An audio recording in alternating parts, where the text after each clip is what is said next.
Mais je voudrais également faire voir que le manque de la desserte en électricité dans beaucoup de provinces de la République, et même dans la province du Kasaï central, est à la base d'un problème de la santé publique ou un problème de santé publique.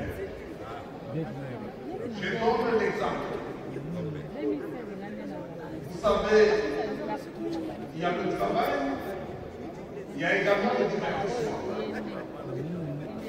Nous avions une entreprise principale dans notre province et qui a été délocalisée faute d'énergie électrique.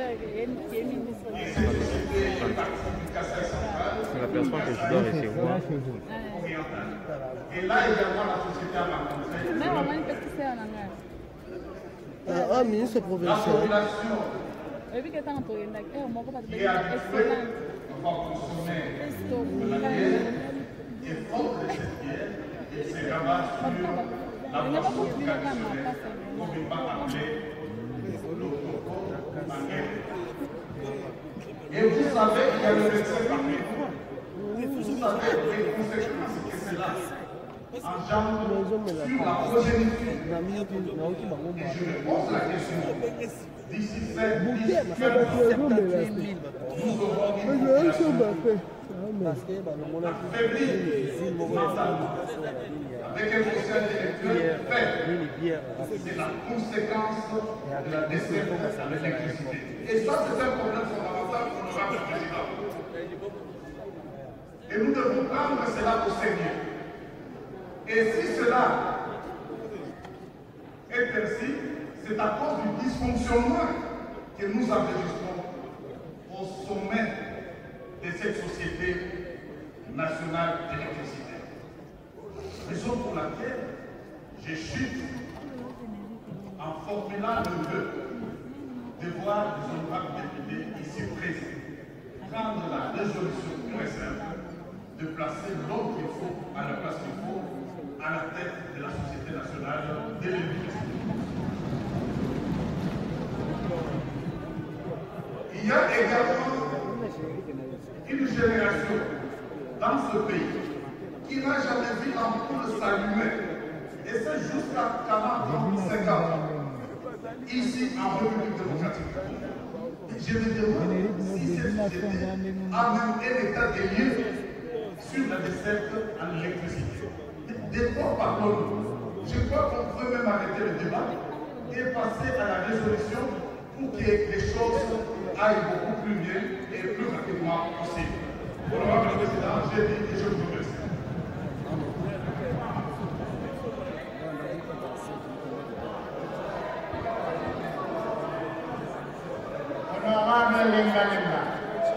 Pour de l'interpellation du DG du SNEL, tant qu'élu du peuple, qu'est-ce que le peuple peut retenir à propos de votre intervention?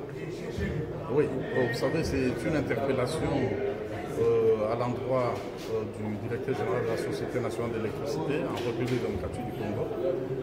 L'électricité est un dénominateur commun qui touche toutes les couches de la population et chacun dans son secteur où il travaille régulièrement.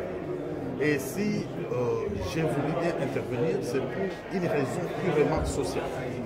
Aujourd'hui, le manque de la desserte en électricité, le manque de l'énergie électrique fait que les entreprises qui devaient produire les produits nécessaires de première nécessité n'en produisent presque pas.